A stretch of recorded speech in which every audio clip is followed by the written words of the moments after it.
దేవా, నీ పాదములకు స్తోత్రం. నీ మందిరంలో మీ శ్రేష్టమైన దినంలో మీ బిడ్డలమైన అందరూ ఇక్కడ చేరి ఆత్మతో సత్యంతో ప్రార్థించుకునే భాగ్యం ఇచ్చినందుకు స్తోత్రం. దేవా, ఈరోజు మీ బిడ్డలతో చూటిగా చక్కగా ఈ వాక్యము వారికి అర్థమయ్యే రీతిగా మీరు మాట్లాడమని ప్రార్థిస్తున్నాం. ఈ దేవుని మీ శుభ్రతను మార్పు చేసుకొని మీరే మీ అమూల్యమైన వాక్యంతో ప్రతి బిడ్డను నింపి స్వస్థపరిచి నాయన శాంతి సమాధానంతో వాళ్ళ కుటుంబాలకు పంపాలి. ఏ బిడ్డలు ఏ బాధతో, ఏ శోధంతో, ఏ సమస్యతో మీ మందిరానికి వస్తుంటున్నారు, దయచేసి వారిని పరామర్శించి తండ్రి మీ ఆత్మ ద్వారా సంధించి వారిని ముట్టి సంపూర్ణ శాంతి సమాధానం స్వస్థతించి క్షేమంగా నడిపించాలి. ఇప్పుడు ఈ దీనుండి మీ శివరాచార్యకు మరుగు చేసుకొని మీ వాక్యం ద్వారా వారితో మాట్లాడి మహిమ పొందమని యేసు నామములో ప్రార్థిస్తున్నాము తండ్రి, ఆమేన్. దయచేసి అందరం బహు జాగ్రత్తగా వింటే అర్థమవుతుంది. దేవుని వాక్యం యేసు ప్రభు కూడా ఈ లోకంలో ఆయన బోధించేటప్పుడు క్లియర్గా చెప్పిండు, వినుటకు చెవులు గలవాడు వినుడు కాక. మీ అందరికీ చక్కగా వినొస్తుంది, మరి మంచిగా వినండి. బైబిల్ ఏం చెప్తుంది? మనము బైబిల్కు వ్యతిరేకంగా ఏమైనా చేస్తున్నామా? ఒకసారి మన అంతరాత్మలో మనం పరిశీలించుకుందాం. ఇవాళ నేను చెప్పే అంశం ఏంటంటే, పరిశుద్ధాత్మను పొందినారా? కొంతమంది ఆయా సంఘాల్లో అక్కడక్కడ మీటింగుల్లో బాగా అల్లరి చేసుకుంటూ చప్పట్లు కొట్టుకుంటూ గ్లోరీ గ్లోరీ అని ఎంతో దేవుని స్తుతించినట్టు చేస్తుంటారు. నేను ఇక్కడ వాక్యాన్ని ఎత్తి చూపెడుతున్నా, మీరు గమనించండి. ఇలా నేను చెప్పే అంశం మళ్ళీ ఒకసారి చెప్తున్నా, పరిశుద్ధాత్మను పొందినారా? ఒకసారి మార్క్స్ వార్త 1:10 చూడండి. బైబిల్స్ వారు చూడండి. పరిశుద్ధ గ్రంథంలో నుంచి మార్క్స్ వార్త 1:10. వెంటనే ఆయన నీళ్ళలో నుండి ఒడ్డుకు వచ్చుచుండగా ఆకాశం చీల్చబడుటయు పరిశుద్ధాత్మ పావురం వలె తల నుంచి దిగివచ్చుటయు. చూడండి, పరిశుద్ధాత్మ ఏ రీతి వచ్చింది? పావురం వలె యేసు ప్రభు మీదకి బ్యాప్టిజం తీసుకోగానే వచ్చింది. మనం ఇక్కడ అరవవలసిన పని లేదని మనం నేర్చుకోవాలి. ఇంటిలా మనం పెద్దగా గోల చేసి పెద్దగా అరిస్తే దేవుడు వస్తాడనేది కాదు. యేసు ప్రభు యోర్దాను నదిలో బ్యాప్టిజం తీసుకొని ఒడ్డుకు వచ్చినప్పుడు పరిశుద్ధాత్మ ఏ రకంగా వచ్చింది? పావురం వల్ల వచ్చింది. ఇప్పుడు అయ్యగారు కానీ బిషప్ కానీ ఎవరన్నా కానీ మనం ఇట్లా చూస్తుంటే దిగి వాళ్ళ మీదకి రావాలి, అప్పుడే నమ్మాలి. బాగా గుర్తు పెట్టుకోండి, విశ్వాసులు తప్పిపోవద్దు. లేఖనాలన్నీ పరిశీలించి మేలైనది మనం చేపట్టుకోవాలి.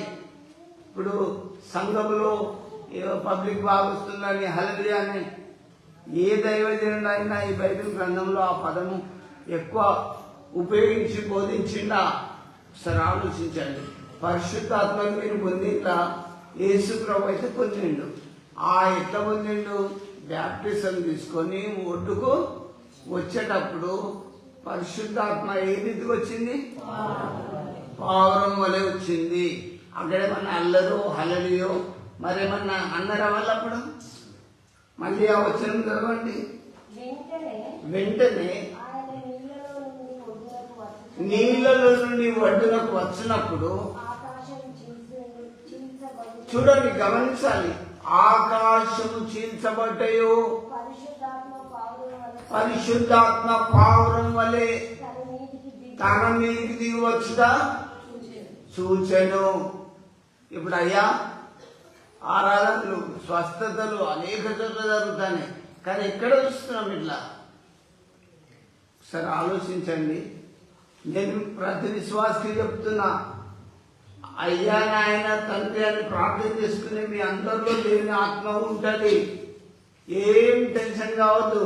ఏదో స్పెషల్గా అయ్యగారి లోపలే ఉంటుందని మాత్రం దయచేసి అనుకోకండి.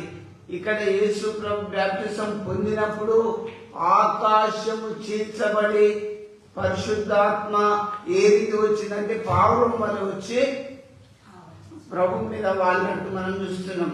ఈయన నా ప్రియ కుమారుడు, ఈయన యందు నేను ఆనందిస్తున్నానని ఒక శబ్దం కూడా వినడం జరిగింది అక్కడి వాళ్ళు. దేవుని బిడ్డలారా, మీరు ఇప్పుడు ప్రార్థన చేస్తే దేవుని ఆత్మ మీలో ఉన్నదని మీరు గ్రహించుకోవాలి.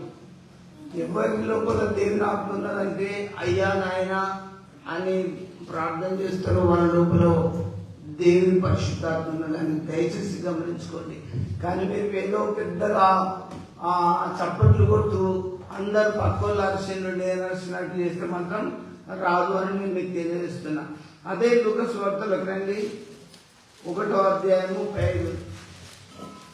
చూడాలి బైబిల్ లేఖనాన్ని చూస్తుంటే ఆయన పెద్దల కాడనే లేచి ఇంకా చాలా చీకటి ఉండగానే బయలుదేరి అరణ్య ప్రదేశమునకు వెళ్లి అక్కడ ప్రార్థన చేయుచుండెను. సీమోనును అతనితో కూడా ఉన్నవారు మీరు లూకా సువార్త 1వ అధ్యాయం సర్వోన్నతుని శక్తి నిన్ను కమ్ముకొనును. మళ్ళీ కాదు, దూత పరిశుద్ధాత్మ నీ మీదికి వచ్చును. సర్వోన్నతుని శక్తి నిన్ను కమ్ముకొనును. దేవదూత ఏమని చెప్తుంది? మళ్ళీ మంచి క్లియర్ చదవాలి అక్క. అయిపోయి ఉంటది, కామాలు ఉంటాయి, ఒత్తులు ఉంటాయి. పరిశుద్ధాత్మని నీకు వచ్చును, సర్వోన్నతుని శక్తి నిన్ను కమ్ముకొనును గనుక. ఈ మాట చెప్పింది ఎవరు? దూత. దూత.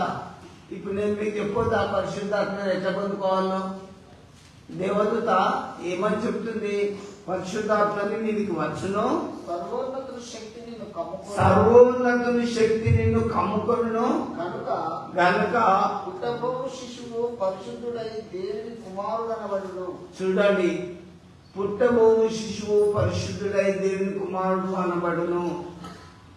పుట్టక ముందే పరిశుద్ధాత్మ దేవుడు క్లియర్ గా దూతనిచ్చి పరిశుద్ధాత్మను పొందుకునే మధ్య కొరకు ఈ వచనాలు చెప్పింది. అమ్మా రేపు ఇట్లా జరగబోతుంది, ఖచ్చితంగా జరగబోతుందని ముందే దేవదూతలు వచ్చి చెప్పింది. నేను మీకు ప్రభు వాక్యాన్ని బట్టి చెప్తున్నా. రేపు జరగబోయేది ముందే పరిశుద్ధాత్మ దేవుడు తెలియజేస్తాడు. గవి చెప్పమనాలి. హల్లెలూయా హల్లెలూయా నేను పొద్దంతా డోలు కొట్టుకుంటుండు, నో ప్రాబ్లం. అక్కడ no healing, nothing is there. అక్కడ ఏమి జరగదు. వింటున్నా వాక్యంలో మరియ దగ్గర దేవునితో వచ్చి ఏమని చెప్తుంది? మళ్ళీ చదవండి. పరిశుద్ధాత్మ నీ మీదికి వచ్చును.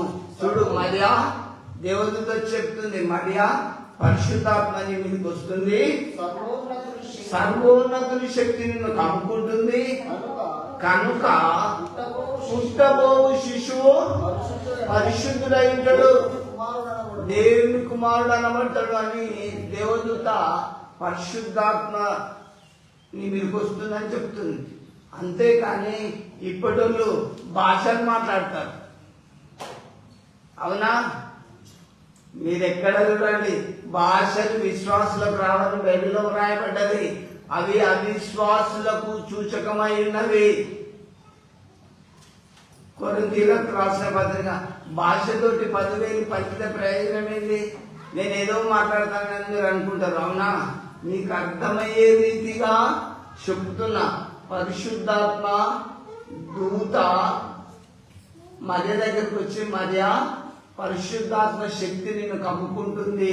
పరిశుద్ధాత్మ శక్తి కమ్ముకుంటే ఇంకా నీకు రోగం అవుతుందా? రాదు. అందుకే నేను మీకు ఏం చెప్తున్నా, మీరు పరిశుద్ధాత్మను పొందాలి. యేసు ప్రభు ఆయన బ్యాప్టిజం పొందినప్పుడు ఆకాశం చీల్చబడి పరిశుద్ధాత్మ పావురం వల్లే ప్రభు మీదకి వచ్చేసింది. మీరెప్పుడు పొందుకుంటారు? ఇక్కడ మరియ దగ్గరికి దేవునితో వచ్చి చెప్తుంది, మరియా పరిశుద్ధాత్మ శక్తి నిన్ను కమ్ముకుంటుంది. మళ్ళీ చదవండి వచనం. పరిశుద్ధాత్మ నీ మీదికి వచ్చును, సర్వోన్నతుని శక్తి నిన్ను కమ్ముకొనును. దేవుని శక్తే నిన్ను కమ్ముకుంటుంది. దేవుని శక్తిని మీద ఉన్నాక రోగం వస్తుందా? బాగా గుర్తుపెట్టుకోండి. దేవుని శక్తి నీలో ఉన్నప్పుడు రోగాలు రావు, బలహీనతలు రావు. ఆయన ప్రభుకు స్వస్థపరిచే శక్తి ఉన్నది. అందుకే దేవుని బిడ్డలారా నేను మీకు చెప్తున్నా, దేవుని శక్తిని పొందుకోండి. అంతేగాని మీరు ఏదో దేవుని శక్తిని పొందుకోకుండా పుస్తపెతులతో ఆరాధించేవారు కదా, దయచేసి ఉండొద్దు. ఇప్పుడు ఎవరెవరికి వచ్చింది పరిశుద్ధాత్మ శక్తి? యేసుప్రభు మీదకి వచ్చింది బ్యాప్టిజం పొందినప్పుడు, అవునా? మళ్ళీ తర్వాత ఆ పరిశుద్ధాత్మ శక్తి వచ్చి దూత ఏమని చెప్తుంది? పుట్టబోడు శిశువు ఇట్లుంటాడు, దేవుని కుమారుడు అనబడతాడు. అమ్మా నీ రోగం పోతుంది, నీ సమస్యలు పోతాయి. అందుతో టూకీగా చెప్పి పంపించడు కాదు, అది కరెక్ట్ జరిగినప్పుడే దేవుని ఆత్మ మీలో ఉండి చెప్తే అది జరుగుతుంది. అట్లా దేవుని ఆత్మ పొందుకొని చెప్పే సేవకులు ఈ కడవరి కాలంలో అతి తక్కువైపోతున్నారు. ఎందుకు చెప్పనా? స్వార్థం ఎక్కువైపోయింది, డబ్బు ఎలా సంపాదించాలి. కానీ దేవుని ఆత్మని ఎలా పొందాలి? పరిశుద్ధాత్మ దేవుని శక్తిని నేను ఎలా నా అంతరాత్మలో పొందుకొని నిండు ఉండాలనే ఆలోచన చాలా మందికి తక్కువైపోయింది. కానీ దేవదూత పరిశుద్ధాత్మ గురించి మా దగ్గర క్లియర్గా చెప్పింది. ఓ విశ్వాసి, నీకు భయం ఎందుకు? రోగంతో ఉన్న భయపడకు. దేవుని శక్తి నేను వచ్చి తాకినప్పుడు వెంటనే బాగైపోతావు, నీ సమస్యలన్నీ పోతాయి.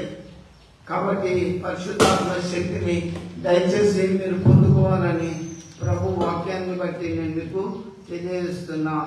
అదే లూకా సువార్త 2:25 కూడా చూడండి. యెరూషలేమునందు సుమేయోనను ఒక మనుష్యుడుండెను. అతడు నీతిమంతుడును భక్తిపరుడునై ఉండి ఇజ్రాయేలు యొక్క ఆదరణ కొరకు కనిపెట్టువాడు. పరిశుద్ధాత్మ అతని మీద ఉండెను. చూడండి, ఎవరి మీద ఉన్నది?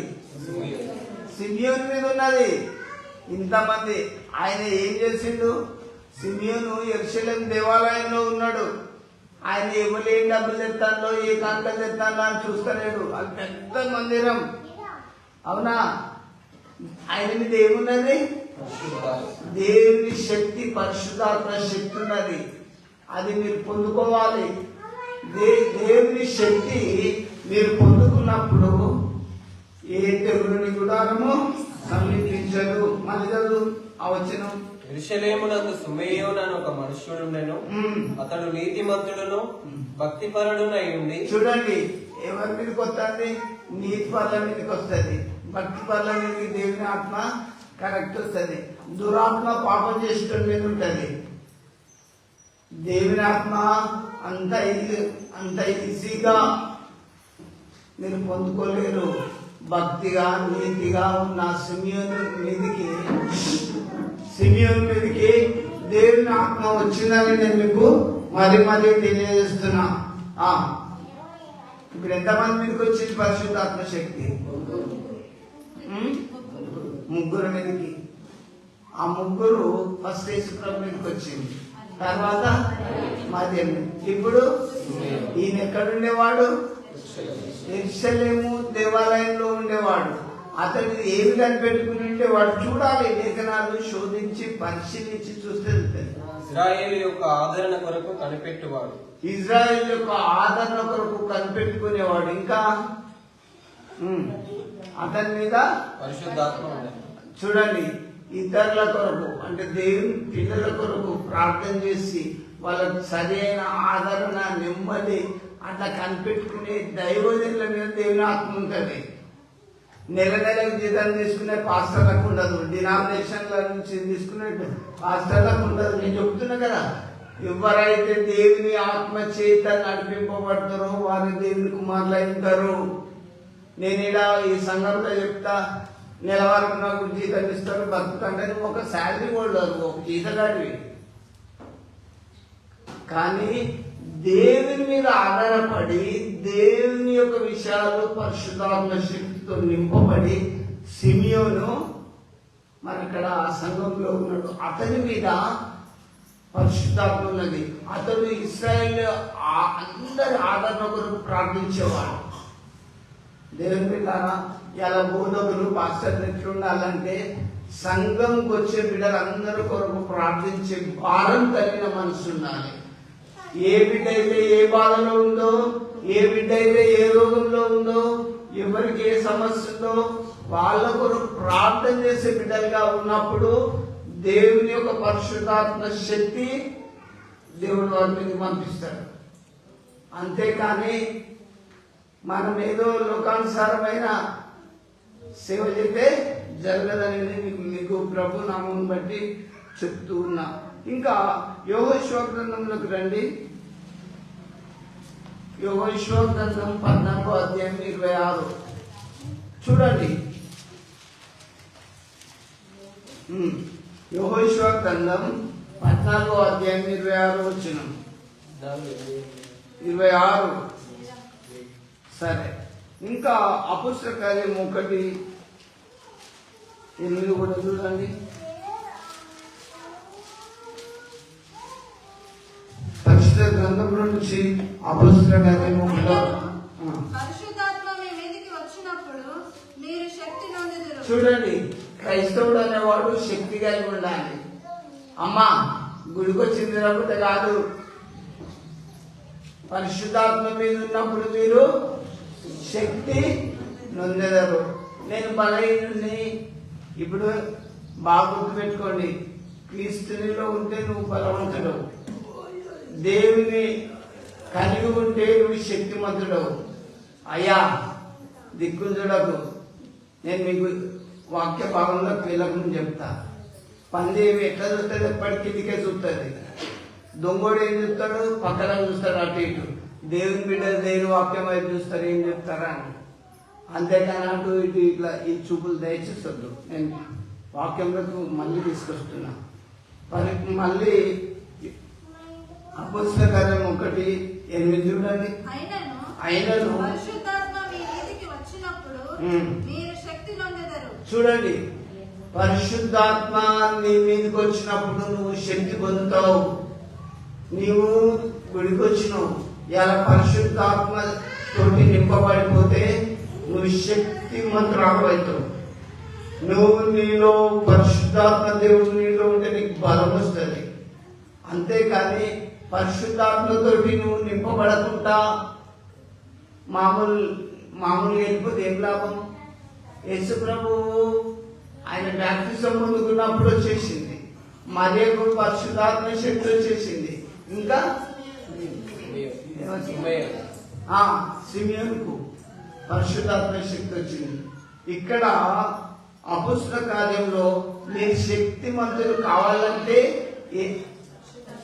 పరిశుద్ధాత్మ శక్తిమంతులు కావాలంటే ఏమని రాయబడి ఉన్నది? మళ్ళీ చూడండి. ఆయనను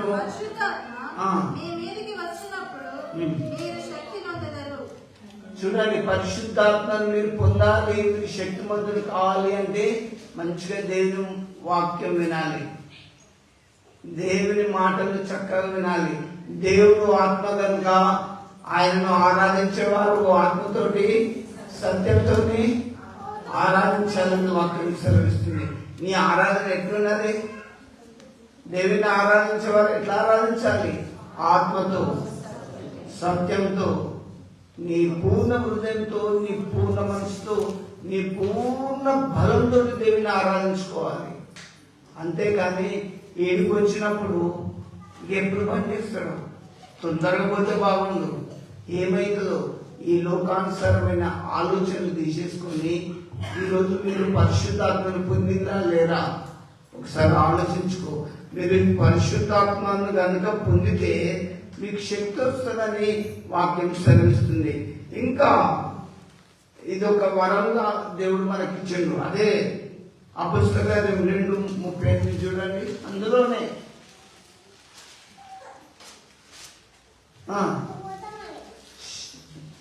అపొస్తలుల కార్యం మీరు మారుమనసు పొంది పాపక్షమాపణ నిమిత్తము ప్రతి వాడు యేసుక్రీస్తు నామమున బాప్తిస్మము పొందుడి, అప్పుడు మీరు పరిశుద్ధాత్మ అను వరము పొందుదురు.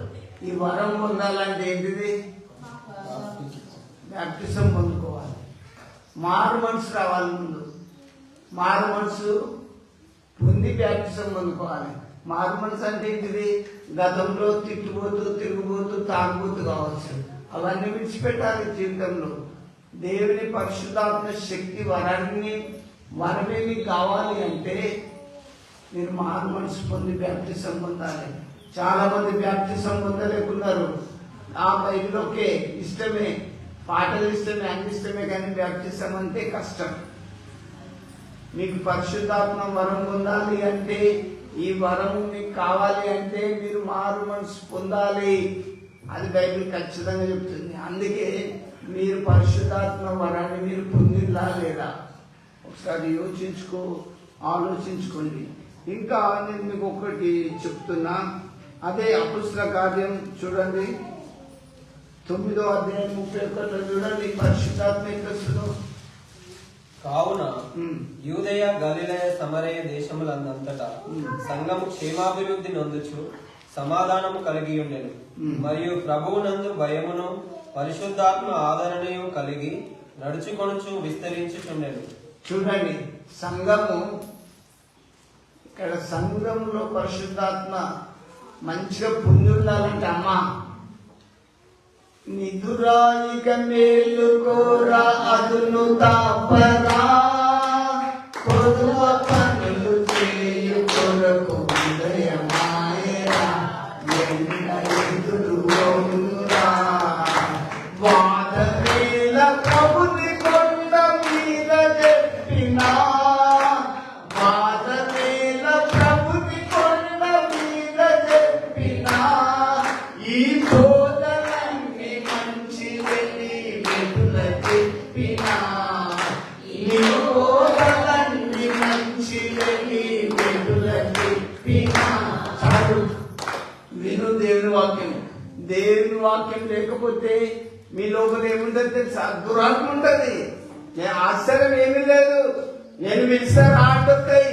ప్రభు వాక్యాన్ని బట్టి ఖచ్చితంగా గట్టిగా చెప్తున్నా, దురాత్మ ఆమె లోపలికి రాండి, ఇప్పుడు వస్తాయి. అందుకే దేవుని పరిశుద్ధాత్మను మీరు పొందినాలే తెలుసుకోండి. దేవుని పరిశుద్ధాత్మ మీరు పొందాలి అంటే ఎట్లుండాలి? సిమియోన్ లాగా భయము, భక్తి, సంఘము క్షేమం కొరకు, ఆదరణ కొరకు ప్రార్థన చేసే పాస్టర్ అయి ఉండాలి. అప్పుడు దేవుని వాక్యము, దేవుని పరిశుద్ధాత్మ శక్తి మన మీదకి వస్తుంది. సంఘస్థుల కొరకు ఎందుకు ప్రార్థన చేయవు? నీకు వాళ్ళకి ఆదరణ దొరకదు, ఎట్లా వస్తుంది? నేనైతే దేవుని ఎందుకు చెప్తున్నా, మీకు పరిశుద్ధాత్మ అనే వరం పొందాలి అంటే దేవుని వాక్యంతో జీవితం నింపబడాలి. అంతేగాని గుళ్ళకొచ్చి నిద్రపోకండి. ఈ కడుపుకును దీనికి బానిసలు కాకండి. దేవుని శక్తితో నింపబడండి. ఎందుకంటే పరిశుద్ధాత్మ శక్తి మరి ఆవరించేసింది. ఆమె కుమారుని కనుక ముందే నీకు ఇలాంటి లోకరక్షకుడు పుడతాడని దేవదూతలే వచ్చి చెప్పిండు. మీరు పరిశుద్ధాత్మని అలా పొందుకొని మీ జీవితంలో దేవుని ఆత్మను నింపుకొని మీరు వెళ్ళిపోవాలి. అప్పుడు మీకు తగిన బలం దేవుడు ఇస్తాడు. ఏ తెగులు, ఏ రోగం మీ మీదకి రాదు. కాబట్టి దేవుని పిల్లారా, దయచేసి ఇంకా మీకేం ఎత్త జరుగుతుందో చూడండి. అదే అపొస్తల కార్యం 10వ అధ్యాయం 44 చూడండి. పేతురు ఈ మాటలు ఇంకా చెప్పుచుండగా అతని బోధ విన్న వారందరి మీదకి పరిశుద్ధాత్మ దిగెను. చూడండి, పేతురు ఆయన చదువు రాకపోయినా, విద్య లేని పాపరుడైనా, ఆయన బోధ విన్న వాళ్ళందరి మీదకి పరిశుద్ధాత్మ దిగొచ్చేసింది. ఇప్పుడు అలలి అంటే ఉరికి రాదు, బాగా గుర్తుపెట్టుకోండి. సప్పట్లు కొట్టి ఉరికి రాదు, బాగా ప్రేమ చేస్తే వచ్చుడు కాదు. ఆయన బోధ, పేతురు గారి బోధ విన్న వాళ్ళందరి మీదకి ఏమొచ్చింది? పరిశుద్ధాత్మ శక్తి వచ్చింది. అమ్మా, నువ్వు పరిశుద్ధాత్మను పొందినవా? ఇప్పుడు నా బోధ విను, నీ ఈ మాట నీ హృదయంలో దాచుకో. ఇవి నీకు ఆదరణ ఇస్తాయి, స్వస్థత ఇస్తాయి. కష్టం వచ్చిందనుకో, దేవుడు ఎక్కడో ఉంటాడండి, నీ గుండెలో ఉంటాడు, హృదయంలో ఉంటాడు. దేవుడు తన వాక్యం ఏం చెప్పిండు? నేను వారిలో నివసించి సంచరించదను. దేవుడు ఎక్కడ ఉంటాడు అనుకుంటాను? హృదయంలో ఉంటాడు. విలువైన ఇల్లు మనవల్లో యేసయ్య నామముతో కొనెను. విలువైన ఇల్లు మనవల్లో యేసయ్య చూడండి, మీ దేవుడు ఎక్కడ ఉంటాడు? విలువైన ఇంటిలో ఉంటాడు. ఈ ఇల్లును పొదుపు కాగానే కళ్ళు సాగుతో నీకు తిండి ఉంటాడా? ఇక్కడ మన మధ్యలో ఎవరైనా వాంటింగ్ చేసిందనుకో, ఇట్లా పెట్టుకుని పక్కకి వెళ్ళిపోతాం. అవునా? నీ హృదయం నా కుమారుడు, నీ హృదయం నాకు ఇమ్మని దేవుడు అడుగుతున్నాడు. ఇది నీటిగా ఉండాలి, ఇందులో దేవుడు ఉంటాడు. నేను ప్రతిసారి చెప్తా, యేసు దేవుడు ఎదులో ఉంటే ఎందుకు భయం? కొండలాంటి కష్టాలు వచ్చిన తొలగిపో క్షణం. రోగం రాని భయం ఎందుకు? నష్టం రాని దిగులు ఎందుకు? ఇంతకాలం వస్తుందన్నా నష్టం, ఇంతకాలం వస్తుంది కష్టం. పోయేస్తున్నామో తొలిపోగాకంటే పోవాలంటే పరిశుద్ధాత్మ దేవుడు నీలో ఉండాలి అనుకుంటే నువ్వు నీ హృదయంలోకి పిలుచుకో. యేసుప్రభు బ్యాప్టిజం తీసుకున్నప్పుడే వచ్చింది, ఆ సిమియోని మీదకి వచ్చింది, మరే మీదకి వచ్చింది పరిశుద్ధాత్మ శక్తి. మరి నువ్వెప్పుడు పొందుకుంటావు? ఒకసారి యోచించుకో, ఆలోచించుకో. ఇక్కడ పేతురు గారు బోధిస్తున్నప్పుడు ఆ ప్రజలందరి మీదకి వచ్చింది. మళ్ళా వచ్చిందండి. పేతురు ఈ మాటలు ఇంకా చెప్పుచుండగా అతని బోధ విన్నవారందరి మీదకి పరిశుద్ధాత్మ దిగెను. మిత్రులా, పేతురు బోధ విన్న వాళ్ళందరి మీదకి దేవుని శక్తి వచ్చేసింది. పెద్ద పెద్ద మీటింగ్లు పెడితే సంతోషమే, కానీ అందరి మీదకి రావాలి. దేవుని ఆత్మ వచ్చినప్పుడు, దేవుని శక్తితో నింపబడ్డప్పుడు ఆశీర్వదింపబడతారు.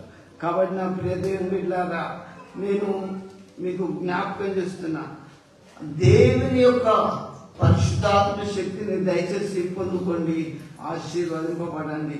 ఇంకా నేను మీకు ఒకటి జ్ఞాపకం చేస్తా. అదే అపోస్తల కార్యం 13:2 చూడండి. అపోస్తల కార్యంలో ఎవరెవరి మీదకి వచ్చిందో చూడండి. వారు ప్రభువును సేవించుచు ఉపవాసము చేయుచుండగా పరిశుద్ధాత్మ నేను బర్నబాను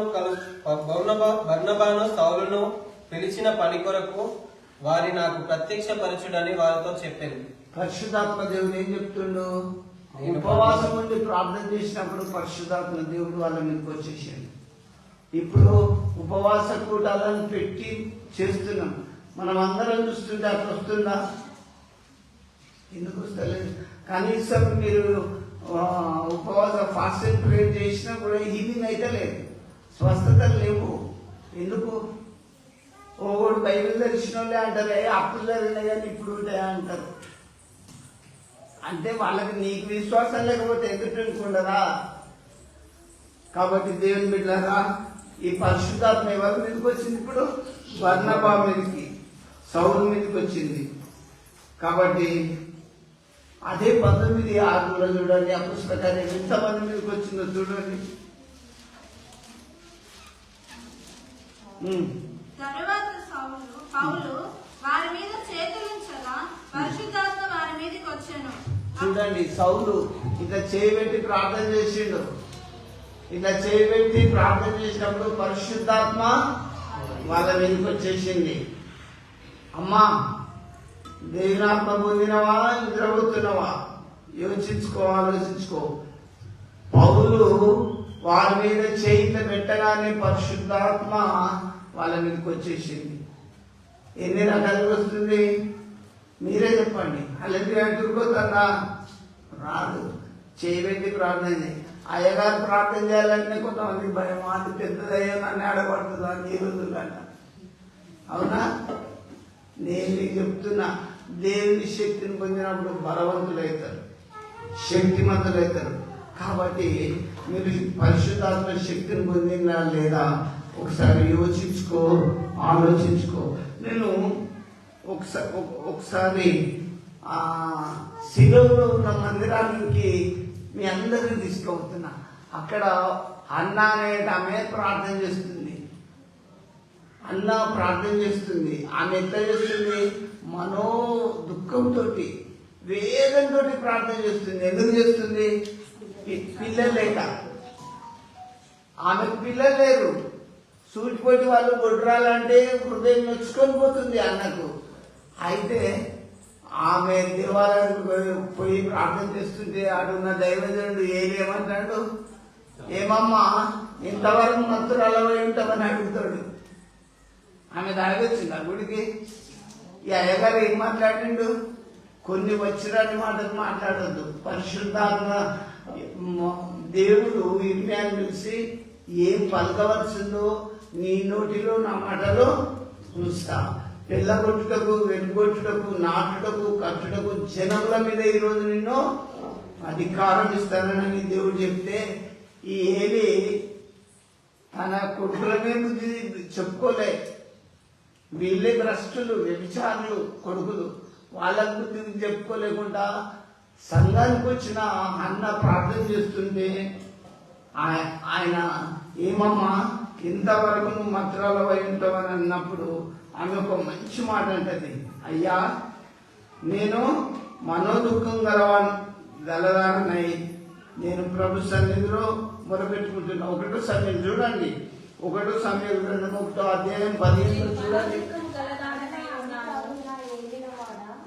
నేను మనోదుఖం గలదానై ఉన్నాను. నేను ద్రాక్షారసములైనను మద్యములైనను పానం చేయలేదు కానీ నా ఆత్మను యెహోవా సన్నిధిలో కుమ్మరించుకుంటున్నాను. ఈమె ఆత్మ పొందుకున్నది కదా, నా ఆత్మను నేను యెహోవా సన్నిధిలో, దేవుని ఆత్మ మీలో ఉంటే, పరిశుద్ధాత్మను ఈమె పొందుంటే ఏది అయ్యగారు అట్లెట్లా అంటాడు చెప్పు?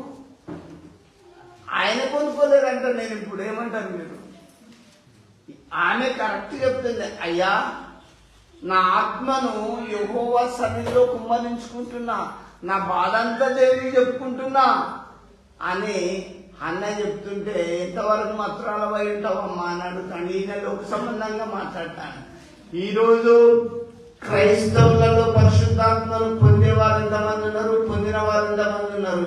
పొందకపోతే అయ్యగారులైనా పొందుకోవాలి. దేవుని ఆత్మ నీలో ఉంటే పడగొట్టుటకు, కట్టుటకు, నాటుటకు, మరి లేపుటకు ఈ రోజు జన్మ మీద దేవుడు అధికారం ఇస్తాడు. చిన్న రోగానికే మందు కోరి మింగే నువ్వు నేను ప్రార్థన చేస్తా అంటే ఎట్లా చెప్పు? ఎట్లా? నువ్వు గుత్తగా అందరికీ తను నేను చేసినట్టే నీ సంఘం నువ్వు అంతే. నేను నీకు చెప్తున్నా. అక్కడ శృంగారం అనే ఇంకో చర్చికి తీసుకుపోతాను. ఇప్పుడు సిలోలో ఉన్న ఈ చర్చికి వచ్చినప్పుడు ఈ అమ్మ ఎవరు అన్న, నేను ఆత్మను కుమ్మరించుకుంటున్నా, అయ్యా నేను తాగలేదు, నా బాధ అంతా నా దేవునికి కుమ్మరించుకుంటున్నా, నా ఆత్మనే కుమ్మరించుకుంటున్నా అన్నది. దేవుని దగ్గరకు వచ్చినప్పుడు నా సంగమా విశ్వాసారా, మీరు ఒక్కసారి దేవుడా నన్ను, నా కుటుంబాన్ని, లేదా నా రోగాన్ని, లేదా నా అప్పులను, లేదా నా సమస్యను ప్రభువా నేను కుమ్మరించుకుంటున్నా, బాగు చేయని మీరు ప్రార్థన చేస్తే దేవుడు ఖచ్చితంగా బాగు చేస్తాడు. అది నేను అనుభవించి చెప్తున్నా. మన బంధువులు సాయం చేయరు, ఎవరు చేయకపోవచ్చు, కానీ దేవుడు అద్భుతంగా ఎవరినో లేపి నడిపిస్తాడు, సహాయం చేస్తాడు. ఇరుకులో నుంచి విశాలమైన మార్గానికి దేవుడు నడిపిస్తాడు. ఈ హన్నా విషయంలో తీసుకుంటే, హన్నా వేదన భరితంగా తన ఆత్మను దేవుని సన్నిధిలో కుమ్మరించుకుంటుంటే, మీరెందుకు కుమ్మరించుకోరు? మీకు దేవుని ఆత్మ ఉన్నది. దేవుని శక్తితో మీరు నింపబడ్డప్పుడు మీ బాధ, మీ వేదన ప్రభు సన్నిధిలో కుమ్మరించుకొని ప్రార్థించుకోండి. ఇంకా దేవుని పిల్లరా, నేను ఒక్కొక్క దైవదేవుడు ఆత్మను గురించి పొందిన వాళ్ళు ఒక్కొక్కరు చెప్తా, కొద్ది చెప్పి నేను ముగిస్తా. యోగు కూడా ఏమంటాడు చూడండి. యోగు గ్రంథం 6వ అధ్యాయం 4వ వచనం ఒకసారి చూడండి. సర్వశక్తులకు దేవుని 6వ అధ్యాయం 4వ వచనం. సర్వశక్తులకు దేవుని అమ్మును నాలో చొచ్చెను, వాటి విషయమును నా ఆత్మ పానము చేయుచున్నది. దేవుని భీకర కార్యములు నాతో యుద్ధము చేయుటకై పంతులు తీరుచున్నవి. చూడండి, నా ఆత్మ పానం చేసిన దేవుని శక్తిని మీరు అనుభవించాలి. చెల్లె, దేవా నీ ఆత్మ నాలో ఉంచు, నీ ఆత్మ నాలో ఉంచు అన్నప్పుడు దేవుని ఆత్మ ఉంచితే ఎంత భీకరమైన రోగం రాని, ఎంత భీకరమైన జబ్బు రాని ఏం చేయలేవు. దేవుని ఆత్మ నీలో ఉంటది కాబట్టి వెంటనే సెట్ అయిపోతారు జీవితంలో. యోగుకు ఎంత కష్టం వచ్చింది, అరికాలు మొదలుకొని తల వరకు బాధగల కురుపులతో తన జీవితం ఉంటుంది. అందుకే యోగు తన ఆత్మను దేవా ఏమంటుండో చూడండి మళ్ళీ. సర్వశక్తులకు దేవుని అంబులు నాలో చొచ్చెను, వాటి విషయమును నా ఆత్మ పానము చేయుచున్నది. చూడండి, దేవుని యొక్క ఉగ్రత నీకు వచ్చిన, దేవుని యొక్క ఉగ్రత నీలో ఉన్న ఆ రోగం పోకున్నా నీ ఆత్మను దేవుని పాదాల దగ్గర మరి కుమ్మరించి దీనంగా ప్రార్థన చేసి పరిశుద్ధాత్మ శక్తిని పొందుకుంటే వెంటనే బాగైపోతావు. చూడండి, యోగు అధికాల నుంచి తల వరకు బాధగల కురుపులతో బాధపడి కుటుంబం పిల్లలు ఆ సంతమైన కూడా ఆయన ఏమన్నా బాధపడ్డా? యెహోవా ఇచ్చెను, ఆ ధైర్యం ఉన్నదా? అరే వారం గుడికి పోతాను, ఈ రోగం ఎంత పోతలేదు, 3 వారాలు అయితే గుడికి పోతాను, గిగా నువ్వు లెక్క చేస్తే రోజు మీరు వారం ఆ చర్చికి పోతారు కదా, అక్కడ ఎందుకు తగ్గలేదంటే దిగు, పరిశుద్ధాత్మను పొందుకో. యోగుకు అంత కష్టం వచ్చింది. ఇవన్నీ బాణాల్లాగా పుచ్చుకపోయిన యోగు జీవితంలో ఒక్కసారి 4 కొడుకులు 3 బిడ్డలు చచ్చిపోతే ఏ గుండె ఊకుంటది? అయినా యోగు భార్యను సైతాన్ని గురించి దేవుడు లేడు అని చెప్తాడు. కానీ ఆయన ఒక మంచి మాట అంటాడు, యెహోవా ఇచ్చాను, యెహోవా తీసుకుని, దేవుని నామానికి స్తుతి కలుగును గాక. మీరు అట్లా చెప్తారా? అయ్యో నేను ప్రార్థన చేసిన, నాకు ఇంతెందుకైంది, గంట ఎందుకైంది, అయితే ఏంది? సచిన రోజుకి వచ్చినప్పుడు ఏం తీసుకెళ్ళి రాలేదు, పోయేటప్పుడు ఇప్పుడు ఏం పట్టుకపో. నేను మీకు ఒకటి చెప్తాను, భక్తిని పట్టుకొని పోదాం, విశ్వాసాన్ని పట్టుకొని పోదాం, పరిశుద్ధాత్మ శక్తిని పొందుకొని పోదాం. అంతేకాని ఈ జీవిత యాత్రలో దయచేసి దిగులు పడొద్దని ప్రభు వాక్యాన్ని బట్టి నేను హెచ్చరిస్తున్నా. ఇంకొకటి కూడా నేను మీకు చెప్తా, అపోస్తల కార్యంలోకి రండి. అపోస్తల కొన్ని చెప్పి నేను మీకు ముగిస్తా. అపోస్తల కార్యం 10వ అధ్యాయం 19 చూడండి. పేతురు ఆ దర్శనమును చూచి యోచించుచుండగా ఆత్మ, ఇదిగో 3 మనుషులు నిన్ను వెతుకుచున్నారు. చూడండి, దేవుని ఆత్మ ఏం చెప్తుంది? పేతురు, ఓ పేతురు, 3 మనుషులు నిన్ను వెతుకుచున్నారు బయట అని దేవుని పరిశుద్ధాత్మ చెప్తాను. నేను మీకు జ్ఞాపకం చేస్తా, రియల్ అప్పుడే పరిశుద్ధాత్మ దేవుడు మాట్లాడిండు. ఇప్పుడు మాట్లాడతాడా లేదంటే మాట్లాడతాడు. ఇప్పుడు కూడా నువ్వు దేవుని వాక్యాన్ని శోధించు. పేతురుని పిలిచి ఏమని చెప్తుంది? పేతురు, 3 మనుషులు బయట నిన్ను వెతుకుచున్నారు, నువ్వు వారితో వెళ్ళు అని దేవుని పరిశుద్ధాత్మ చెప్తుంది. ఎప్పుడన్నా అమ్మా ఇంత పెద్ద బయలుదేరు దేవుని ఆత్మ మాట్లాడిందా? మాట్లాడతారు. నేను మీకు చెప్తున్నా కదా, నేను మా సిస్టర్ని ఇంటికాడ కూర్చుండబెట్టి టీఓ దగ్గర పోయి ఆర్డర్ తీసుకొచ్చిన, నువ్వు నీకు నేను చేసి పెడతాను దేవుడు చెప్పిండు. పోయి రియల్గా చెప్తున్నా, నీ ఉద్యోగం ఆర్డర్ నాకు ఇస్తారా? కానీ అప్పుడు అక్కడ టీఓ ఏమన్నాడంటే, నేను చూస్తే నాకు ఏ బుద్ధి అవుతుంది రా అని కూర్చుండబెట్టుకొని చేసి ఆర్డర్ ఇస్తే నేను తీసుకొచ్చి తిమ్మపేట స్కూల్లో చేసిన. దేవుని బిడ్డారా, మాది ప్రతిదీ కూడా నేను అనుభవించిన నిద్ర కాదు, కల కాదు, ఆత్మ క్లియర్ గా. ఇప్పుడు సెల్ ఫోన్లు ఎట్లా మాట్లాడుకుంటాం? దేవుని ఆత్మ అట్లా క్లియర్ గా మాట్లాడతారు. బిడ్డ నువ్వు లేచిపో, పేతురు నువ్వు లేచిపో, బయట ఎంతమంది వెతుకుతున్నారు? 3 వెతుకుతున్నారు, నువ్వు వారితో పో. ఎక్కడికి పోమని తెలుసా? ఇంటికి పో అని చెప్తాను. దేవుని బిడ్డారా, పరిశుద్ధాత్మ దేవుడు అట్లా క్లియర్ గా మాట్లాడతారు. చూడండి, నేను మీకు చెప్తున్నా, నేను హైదరాబాద్ లో ఇంటర్వ్యూ చేసేటప్పుడు క్లియర్ గా చెప్తున్నా. అప్పుడు సెల్ ఫోన్ లేవు. 101 నంబర్ బస్ ఎక్కు, పలానా దగ్గర దిగు, పలానా దగ్గర పో, పలానా ఇంటికి పో అని దేవుడు నాకు క్లియర్ గా చెప్తాడే. నేను అప్పుడెట్లున్నా ఈ రోజు గట్టినే ఉన్నా, దేవునిలో చెప్తున్నా కదా. నేను దేవుని శక్తిని పొందుకొని 101 నంబర్ బస్సు వచ్చేదాకా ఉన్నా, వచ్చేసింది. ఇదే బస్సు ఎక్కన్నాడు, ఎవ్వరు లేరు, ఫస్ట్ సీట్ నేనే కూర్చున్నా. ఎక్కడ దిగాల ప్రభు అంటే క్లియర్ గా దేవుడు చెప్తాను, ఫలాని విజయనగర్ లో దిగన్నాడు.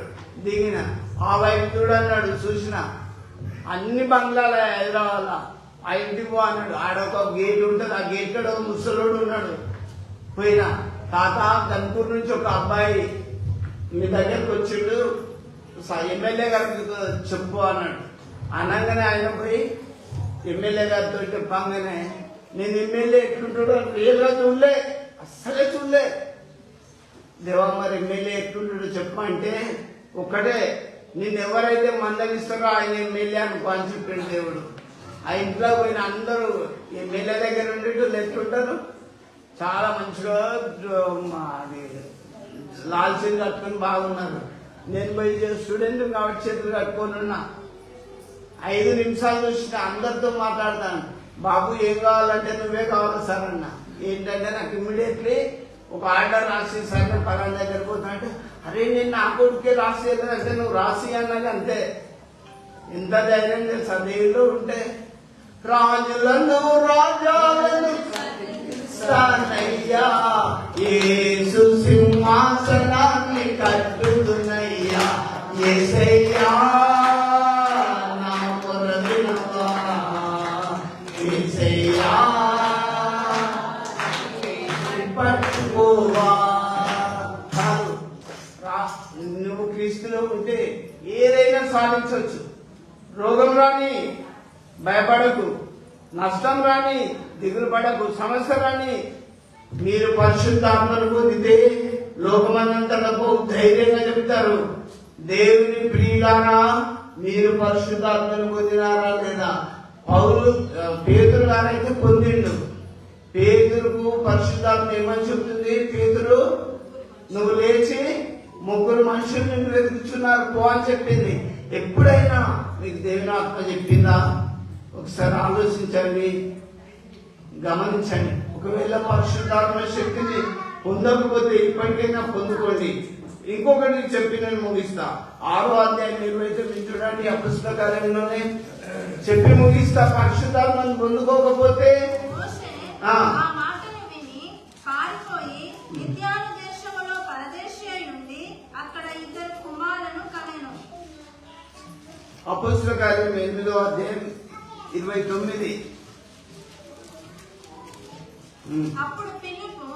అప్పుడు ఆత్మ పిలుపుతో మేము ఆ రథము దగ్గరకు పోయి దాన్ని కలుసుకొనమని చెప్పాను. చూడండి, దేవుని ఆత్మ పిలుపుతో ఏమని చెప్తాను తెలుసా? నువ్వు ఆ రథం దగ్గరికి పో, ఆ రథం దగ్గరికి పో, అక్కడ కలుసుకో అని దేవుని ఆత్మ చెప్తుంది. దేవుని బిడ్డారా, ఇవాళ నేను మీకు చెప్తున్నా, నేను చర్చికి కప్పేసినప్పటి చేయదాపు ఈ రోజు వరకు ఎవరిని అడగలేదు, మొత్తం ప్రార్థనలో పెట్టిన. అయితే ఒక అమ్మ లండన్ నుంచి మిషనరీలను తీసుకొని వచ్చింది. వాళ్ళు ఎంత ఇచ్చిండ్రో నాకు తెలియదు.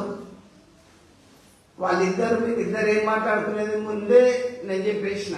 వాళ్ళ కొడుకుని పిలిచి వీళ్ళిద్దరు ఆ విషయం మాట్లాడుకుంటానికి పోవాలి. ఒక్కటే మాట అన్నాను, నువ్వు మాత్రం ఓపెనింగ్ చూడవు అని చెప్పిన. డబ్బు కాదు, దేవునిలో నువ్వు ఉంటే కరెక్ట్ యథార్థంగా దొరుకుతాయి.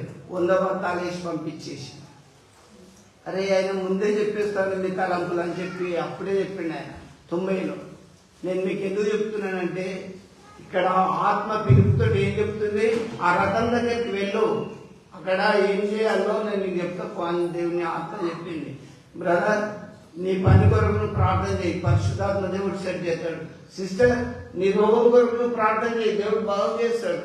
నన్ను బాగే కదా, నేను మరణ స్థితిలోకి వెళ్ళొచ్చిన, పరిశుద్ధాత్మ దేవుడు ఇలా ముట్టిండు.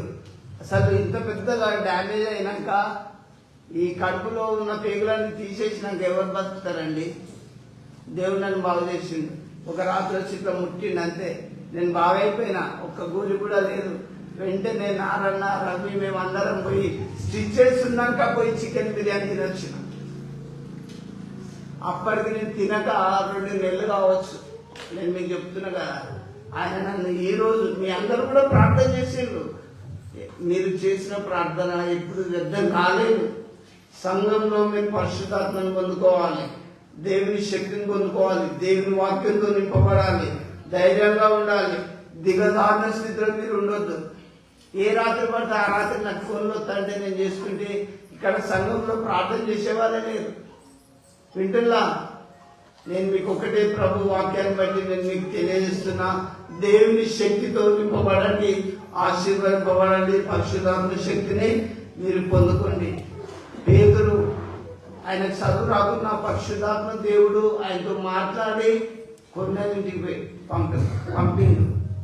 అక్కడికి పోయి దేవుని స్వార్థ చెప్పి కొన్నేళ్ళ అనేకులు వాళ్ళందరూ కూడా బ్యాప్టిజం పొందిండు. ప్రభువులకు మీకు చెప్తున్నా, బ్యాప్టిజం ఎవరెవరు పొందిండు? పరిశుద్ధాత్మ శక్తి. యేసు ప్రభు పొందగానే పరిశుద్ధాత్మ శక్తి వచ్చింది. ఇలా నువ్వు చర్చిలో కూర్చుంటే వస్తుంది అనుకుంటానవా? నువ్వు ప్రార్థన చేయకుండా వస్తుందా? నువ్వు భక్తిగా లేకుండా వస్తుందా? జీవితం మారాలి. సిమియోన్కి ఎట్లొచ్చింది? యెరూషలేము దేవాలయంలో భక్తిగా నీతిగా ఉంటే దేవుని ఆత్మ ఆయనలో ఉన్నదని మీరు ఎరగరా? మీరు అటు మాట మీరు చెప్పుకుంటే ఇది అటు చెప్పుకుంటే ఇళ్ళ మాట చెప్పుకుంటే తప్పుడు మాట చెప్తే మీకు వస్తుంది, మీకు రాదు. మీ జీవితాలు మారాలి, మీ బ్రతుకులు మారాలి. మన మాట అవునంటే అవును, కాదంటే కాదన్నట్టుండాలి. దేవుని ఆత్మ అంటే అంత ఈజీగా పొందలేరు కదా. చూడండి, ఫిలిప్పుకు దేవుని క్లియర్గా చెప్పిండు, ఆ రథం దగ్గర పో ఫిలిప్పు, అక్కడ ఏం చెప్పాలో నేను చెప్తా అని చెప్పిండు. దేవుని మాటకు లోబడవా? వాక్యానికి లోబడవా? గుడికి వచ్చినంత మాత్రాలే భక్తులు అనుకోకండి. దేవుని ఆత్మను పొందుకోండి, అది వాక్యాన్ని బట్టి. ఇంకా దేవుని ఏలియా కూడా దేవుని శక్తితోటి దేవుని ఆత్మతో నింపబడ్డాడు. ఎలీషా కూడా దేవుని ఆత్మతో నింపబడ్డాడు. చాలా మంది దైవజనులు దేవుని ఆత్మతోటి నింపబడ్డారు. ఇంకా దేవుడు మనందరికి ఒక మంచి వాగ్దానం ఇచ్చిండు. సామెతల గ్రంథం తీసుకోండి, అది ఒకటి చెప్పి నేను ముగిస్తా. 1:23 లాస్ట్. మీరు అందరు పొందుకొని ఇప్పుడు పోవాలి అంతే. సామెతలు 1:23. నా గద్దింపు విని తిరుగుడి. అమ్మా ఆగాగు, నిద్రపోతావా? గోడ కోరికి వీడికొచ్చి నీకు వద్దారా? దేవుని ఆత్మ సత్యనారకానికి పోతావు. నేను ముందే చెప్తానా, విను వాక్యం. పాప జీవితాన్ని కడిగేసుకో. ఎందుకు నేను ఇంత గట్టిగా చెప్తున్నా తెలుసా? నేను చెప్పడం కాదు, ఏం చెప్తుంది? నా గద్దింపు విని తిరగండి. ఇప్పటికైనా దేవుడు అని తెలుసుకోండి. ఎవరు చెప్పరు మీకు. మనకు ఇది ఎన్నెళ్ళ యాత్ర అంటే 70 ఏళ్ళ యాత్రే. ఆ పాప గతించిపోయింది. మనం దినదినం ఎక్కడికి పరిగెత్తుతున్నాం తెలుసా? మరణానికి సమీపంగా పోతున్నాం. ఎక్కడికి పోతున్నాం? ఎప్పుడో ఎవరి నుంచి వెళ్ళిపోతుంది. ఊరు బయట మనలో పాట పెడతారు. కానీ జడ్జిమెంట్ రోజు, తీర్పు రోజు వస్తుంది. అప్పుడు మన ఆట బయటకు వస్తుంది. అయ్యో తమ్ముడు వెళ్ళి చర్చిలా ఇంత గట్టిగా చెప్పినా వినకపోతే మనని ప్రలాపించే రోజు రాబోతుంది. నేనైతే మీకు చెప్తున్నా, పాపపు మరకలు కడిగి వేసుకోండి. ఇరిమే ఏమంటాడు? విస్తారమైన సబ్బు రాసుకున్న దోషములు మీకు మరకవలని కనబడుచున్నవి. నీటిగా ఉండాలి. క్రీస్తులోని 70 ఏళ్ళ యాత్రలో భక్తిగా బ్రతికితేంది, సిమియోన్ లాగా మంచిగా నీటిగా ఉండేది. ఆయన పరిశుద్ధాత్మ శక్తిని పొంది దేవాలయంలో ఉన్నాడు. నువ్వు ఉద్యోగంలో ఉండు, వ్యవసాయం చేస్తుండు, ఎక్కడ ఉండు, యథార్థంగా భక్తిగా నీతిగా దేవుని శక్తితో పొందుకున్నప్పుడు ఇంకా అన్నిట్లో దేవుడు ఆశీర్వదిస్తాడు. దేవుడు యోసేపును చూడు, సొంత అన్నదమ్ములు గోతులేసిన దేవుడు అతనికి తోడైనాడు. పరిశుద్ధాత్మ దేవుడు అతనికి తోడైనాడు. అతడు గోతిలో పడిన టైంలో ఏడవచ్చు, కానీ ఐగుప్తుకు రాజైనప్పుడు ఎంత సంతోషం. అంతేకాదు, రాజు బిడ్డనిచ్చే పెళ్లి చేసిండు. దేవుడు జ్ఞానం, వివేచన, తెలివి, ఆరోగ్యం, ఆయుష్ అన్నిస్తాడు. మీరు భక్తి ఉంటిస్తాడు. పాపం నుంచి దయచేసి బయటికి రావాలి. మీ యొక్క దుష్టక్రియలన్నీ మాని ప్రభు వైపు చూస్తూ జీవితయాత్రలో మీరు సాగి రావాలి. ఇప్పుడు అదే మన గట్టిగా చదవండి. నా గద్దింపు విని తిరుగుడి, ఆలకించుడి. చూడండి, నా ఆత్మను, నా గద్దింపు విని తిరిగితే దేవుని ఆత్మ మీ మీద కుమ్మరింపబడుతుంది. దేవుని ఆత్మ మీ మీదకి వస్తుంది. వింటున్నావా శ్రీకాంత్? ఇంకా నీవు నీ స్థితిలోకి వెళ్ళి దేవుని ఏ రీతిగా రక్షించిండో, మిమ్మల్ని ఏ రీతిగా పిలిచిండో, ఏ రీతిగా ప్రభుని తెలుసుకున్నారో ప్రభు గద్దింపు మీద తిరిగి ఈ భూమి మీద ఉన్నంత కాలం దేవుళ్ళు సాగిపోదాం. దేవుడి వాక్య భాగం మీ వీటిలో ఆశీర్వదించును గాక. ఆమేన్. ప్రార్థించుకుందాం. జీవం గల దేవానికి స్తోత్రం. అయ్యా, మీ గద్దెంపు నుంచి తిరిగితే మీ ఆత్మను మా మీద పంపిస్తారని సెలవిచ్చావు దేవా. మీ పరిశుద్ధ ఆత్మ శక్తితో నింపండి దేవా. నీ శక్తిని పొందినప్పుడు లోకంలో మేము అనేకులకు మీ రక్షణ స్వార్థను బహుబలంగా ధైర్యంగా ప్రకటిస్తాం. మీ పరిశుద్ధాత్మ శక్తిని మేము పొందినప్పుడు మీ వాక్యాన్ని మేము అనేకులకు తెలియజేయగలం. హీలింగ్స్ ద్వారా దేవా మీ స్వస్థత చేయడానికి మీ చేతిలో సాధనంగా పనిముట్టుగా వాడుకో. పౌరులు, సీలలను, పేదలను, పిలుపును ఎంతో మంది దైవజనులకు మీ పరిశుద్ధాత్మ శక్తినిచ్చావు. అలాంటి శక్తిని మాకు ఇవ్వండి ప్రభా. మా సంఘంలో నీ బిడ్డలు మీ శక్తిని పొందని వాళ్ళు మీ శక్తిని పొందుకొని క్షేమంగా వెళ్ళ కృపచ్చుకోండి దేవా. దయచేసి వచ్చిన కుటుంబాలను, బిడ్డలను, చిన్న పిల్లలు మొదలుకొని వృత్తుల వరకు నీ చేతిని అప్పగిస్తున్నా. ప్రతి ఒక్కరిని ఆశీర్వదించి దీవించమని యేసు నామములో ప్రార్థిస్తున్నాము తండ్రి. ఆమేన్.